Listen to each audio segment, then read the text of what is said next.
सार वचन राधा स्वामी वार्तिक भाग दूसरा वचन 176। प्राण योग और बुद्धि योग की गम आकाश तक है। इसके आगे सूरत शब्द के आश्रय जा सकती है और वहां पहुंचकर अजायब पुरुष का दर्शन प्राप्त हो सकता है, जो कि सतयुग द्वापर त्रेता में सबसे गुप्त रहा। किसी को उसका भेद नहीं मिला। अब कलयुग में संतों ने प्रकट किया है। जिनको संतों के वचन की प्रतीत है, वही उस अजायब पुरुष का दर्शन पावेंगे और मुक्ति पद को प्राप्त होंगे। वचन 177। आजकल ऐसा अंधेर हो रहा है कि बहुतेरे साधु पंडित होने की अभिलाषा करके काशी जाते हैं और पंडितों के संग में अपना जन्म गंवाते हैं। उनको मुनासिब था कि जब साध हुए थे तो सद्गुरु पूरे का खोज करके उनकी सेवा और सत्संग और कुछ अंतर्मुख अभ्यास यानी साधना करते, जिससे साध बन जाते और अपने निज स्थान को पाते, न कि विद्या पढ़ने में अपने जन्म को गंवाया। पंडितों के संग से कोई भी जन्म मरण से नहीं बच सकता, क्योंकि ब्रह्मा जो वेद का कर्ता है आप ही 84 के चक्कर से नहीं निकल सकता। फिर पंडितों की क्या ताकत कि उससे बचें। और आजकल के पंडित और ज्ञानी तो निरे वाचक हैं और सच्ची पंडिताई और सच्चा ज्ञान भी उनको प्राप्त नहीं है। यह सब 84 के अधिकारी हैं, क्योंकि सिवाय सद्गुरु वक्त के और किसी की ताकत नहीं कि जीवों को 84 से बचाकर निज घर में पहुंचावे। वचन 178। काल ने अपना जाल संसार में किस खूबसूरती के साथ बिछाया है कि जो जीव परमार्थ कर रहे हैं और जानते हैं कि हम बड़े परमार्थी हैं, और लोग भी उनकी तारीफ करते हैं कि ये बड़ा परमार्थ कमा रहे हैं, उनका हाल जो गौर करके देखा जावे तो परमार्थ का एक किनका भी नहीं पाया जाता। यानी तीरथ व्रत और जप और मूर्त पूजा में मेहनत कर रहे हैं और नेम आचार बहुत भांत करते हैं। इससे सिवाय अहंकार के और कुछ नहीं प्राप्त होता। इस वक्त में यह करतूत मालिक को मंजूर नहीं है और न यह 84 से बचा सकती है।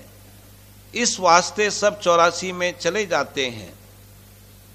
जिसको 84 से बचना मंजूर है, उसको चाहिए कि सद्गुरु वक्त की भक्ति करे, सिवाय इसके दूसरा उपाय बचने का नहीं है।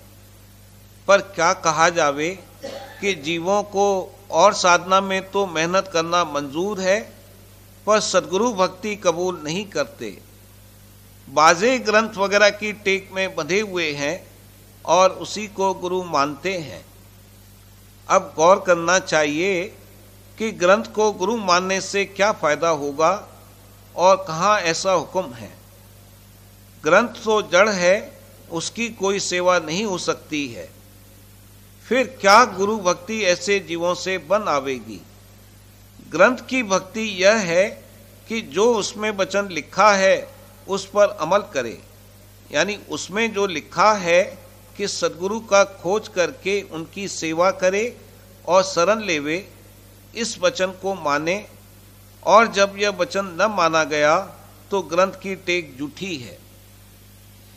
इनका भी वही हाल समझना चाहिए जो कि मूर्त पूजा वालों का है। पर सबब इस गलती का यह है कि जीवों को कोई सच्चा समझाने वाला नहीं मिलता। इस सबब से सब भ्रम और भूल में पड़े हैं, और जो गुरु उनको मिलते हैं वह आप कभी चेले नहीं हुए और जीवों को भटकाते और भरमाते हैं। क्या पंडित, क्या भेक, सबका यही हाल है। इनमें कोई भी सद्गुरु और सद्गुरु भक्ति की महिमा को नहीं जानता। किताब और पोथी और पुरानी रस्म और लीक में आप भी बंधे हैं और उन्हीं में जीवों को भी बांधते चले जाते हैं। सतगुरु भक्ति का उपदेश कि जिससे जीव का छुटकारा होवे और निज घर अपना मिले कोई नहीं करता। यह उपदेश सिर्फ संत यानी आप सत्य पुरुष जब संसार में प्रकट होते हैं करते हैं, क्योंकि यह सबसे उत्तम मार्ग है और जल्दी से जीव का उद्धार इसमें होता है। पर इस उपदेश को वह जीव जो संस्कारी हैं मानेंगे और सद्गुरु का खोज भी वही करेंगे, और जो लोक के ऊपरी खेल और चमत्कार में राजी होते हैं उनसे सद्गुरु भक्ति की कमाई, जिसमें तन मन और धन पर चोट पड़ती है, नहीं बनेगी। और उत्तम संस्कारी वही हैं जो सद्गुरु और नाम की मुख्यता करें।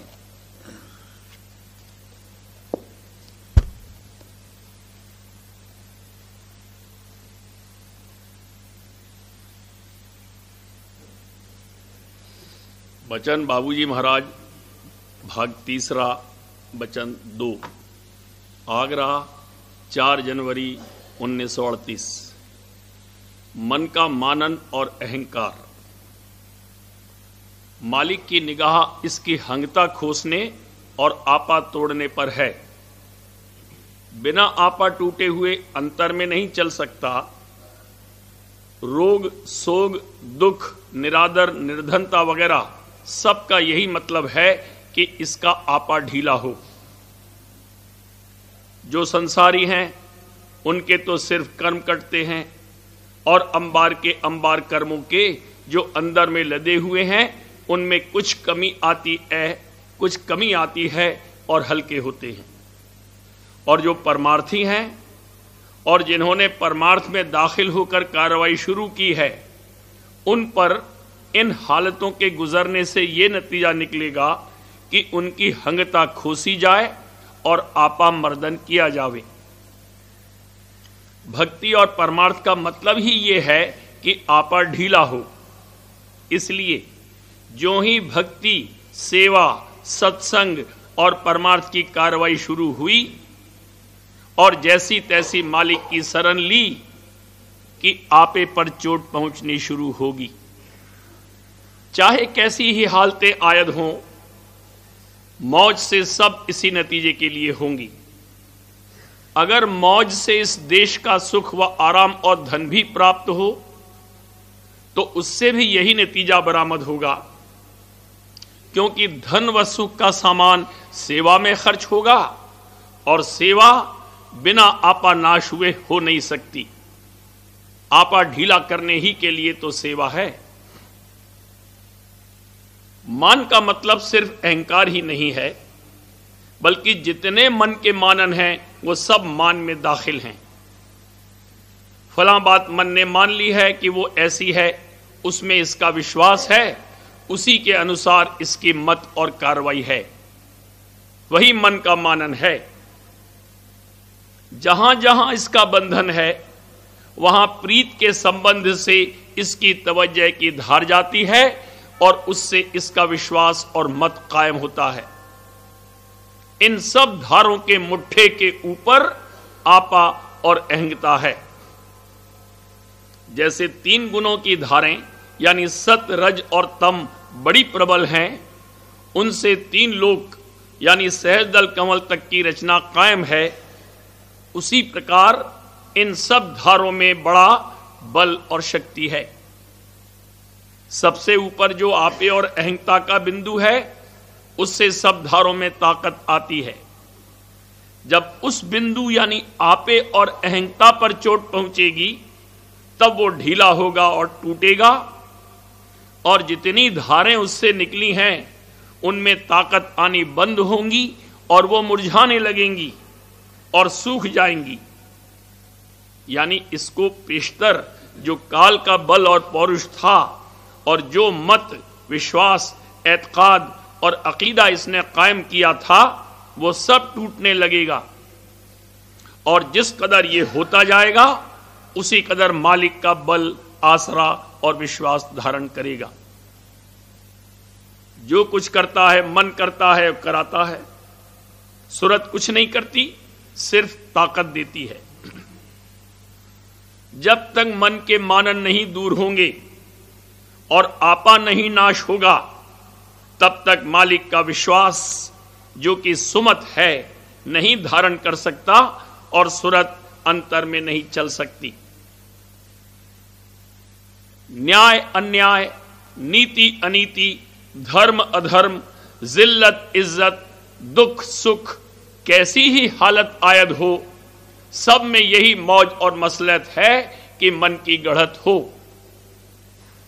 इसलिए इस बात को अच्छी तरह से समझकर कि जो कुछ हो रहा है सब मौज से है और इसी में खास सूरत का फायदा है, मौज से मुआफकत करना हर एक परमार्थी का फर्ज है और इसके लिए कोशिश करनी चाहिए और अपने मन की गढ़त कराने को तैयार रहना चाहिए। परमार्थी के लिए यह कहना और ख्याल करना कि मेरे साथ अन्याय हो रहा है और मेरी हक तलफी हो रही है, गलत और नामुनासिब बात है। वैसे जब तक इस देह और देश में रहना है तब तक अन्याय को रोकने और अपना हक हासिल करने के लिए यहां की रीत के अनुसार मुनासिब तरीके से जतन करना चाहिए, मगर मौज के आसरे। और अंतर में यही विश्वास रखना चाहिए कि न तो कोई मेरे साथ अन्याय कर सकता है और न कोई मेरा हक दबा सकता है। जो कुछ होता है मौज से होता है। जब ये दृष्टि अंतर में आ जाएगी तब न तो दोस्त के साथ दोस्ती और न दुश्मन के साथ दुश्मनी बाकी रहेगी। और इससे बढ़कर दर्जा यह है कि दोस्त तो मेरा मालिक है और अगर कोई दुश्मन है तो मेरा मन है। मैं तो सिवाय अपने पिता और मालिक के और किसी को नहीं जानता। इस प्रकार जब सुमत और मालिक का विश्वास धारण करेगा तब धीरज और इस्तक़लाल रख सकेगा और सब हालतों को बर्दाश्त कर सकेगा। यही दीनता है। मालिक की मौत से मुआफकत करने को दीनता कहते हैं। फरमाया है कि जब ये दीन हुआ तभी मालिक दयाल हुआ। मालिक तो हर वक्त दयाल ही है, कभी कठोर नहीं बनता। इस कहने का मतलब यह है कि जब ये मालिक की मौज को जो अंतर्गत है परख पहचान कर उससे मुआफकत करने लगा तब इसका रुख अंदर की जानिब हुआ और अंदर में धंसकर इसकी सूरत ने ऊपर से जो दया की धार आ रही है उससे स्पर्श किया और हर्ष व आनंद प्राप्त हुआ। दयाल की दया की धार तो सब में आ रही है, मगर जब तक ये दीन न हो यानी अंतर में न धंसे तब तक उस धार की सीध में कैसे आ सकता है और बिना उसकी सीध में आए हुए उससे स्पर्श कैसे कर सकता है। सूरत का अंतर में चलना और शब्द की धार जो अंतर में आ रही है उसकी सीध में आकर उससे स्पर्श करना, यही मन की असली गढ़त है। जो सच्चा दीन होकर राधा स्वामी दयाल की शरण लेगा उसी की सूरत अंतर में दया की धार से दरस परस करके मगन होगी और इसी धार का घट में प्रकट होना राधा स्वामी दयाल के चरण पधारना है। जिसके घर में यानी घट में राधा स्वामी दयाल के चरण पधारें वो महाभाग्यवान है और उस अवसर व उत्सव की महिमा का वर्णन नहीं हो सकता। वो तीन गुण सत रज तम यानी ब्रह्मा विष्णु महेश्वर की रचना के पार हो गया। अब उसको काल कर्म कोई नहीं रोक सकते, सब हार गए। भाग उदय उन जीवन भारी राधा स्वामी जिन घर चरण पधारी, कौन कहे महिमा इस अवसर हारे ब्रह्मा विष्णु महेश्वर। मालिक की दया प्राप्त करने के लिए सबको सीपी की तरह ख्वास्तगार और मुंह खोलकर तैयार रहना चाहिए। मुंह खोलना यह है कि आपे और अहंता का नाश करना चाहिए और मन का मान तजना चाहिए। सीपी समुद्र में जोश और उबाल खा खा कर सतह पर आती है और जब तैयारी हो लेती है तब उसका मुंह खुलता है और उसमें स्वाति की बूंद पड़ती है जिससे मोती उत्पन्न होता है। जिस अंग में मिसाल दी गई है उस अंग को लेना चाहिए। साइंसदान इसके बारे में कुछ ही कहा करें, उनके उसूलों में गलतियां हैं, उनको कुछ खबर नहीं है। संतों ने सीपी और स्वाति की जो तशबीह दी है और जो बयान किया है वो ठीक है। कम से कम ये बात तो सच है कि सीपी सतह पर आती है और उसका मुंह खुलता है। स्वाति बूंद न सही, कोई बूंद उसमें जरूर गिरती है जिससे मोती बनता है। वैसे ही सीपी की तरह मुंह खोलकर तैयार रहना चाहिए। मालिक की दया की धार आवेगी और शब्द रूपी मोती पैदा होगा। अगर मुंह ही नहीं खुला, यानी आपा ढीला नहीं हुआ और मन का मानन नहीं तजा, तो दया कैसे आवेगी? जब तक ये कहता है कि मालिक ने मेरे साथ अन्याय किया, तब तक जाहिर है कि आपा नहीं टूटा है और मन का मानन मौजूद है। दया हरगिज नहीं आवेगी। दया आकर क्या करेगी? अंदर में माया की अग्नि भरी हुई है, वो भड़केगी। मालिक किसी के साथ अन्याय नहीं करता। अन्याय तो काल और माया ने इसके साथ किया है। मन सूरत पर सवार होकर बैठा है और उसको गुलामी में रखा है। ये अन्याय और घोर अंधेर है। काल के देश का न्याय अन्याय है, नीति अनीति है, धर्म अधर्म है। काल तो ये चाहता है कि सूरत उसके देश को छोड़कर न जावे। जब तक सूरत उसकी गुलामी में है तब तक वो यहां के कायदे के अनुसार इसके साथ न्याय बरत देता है।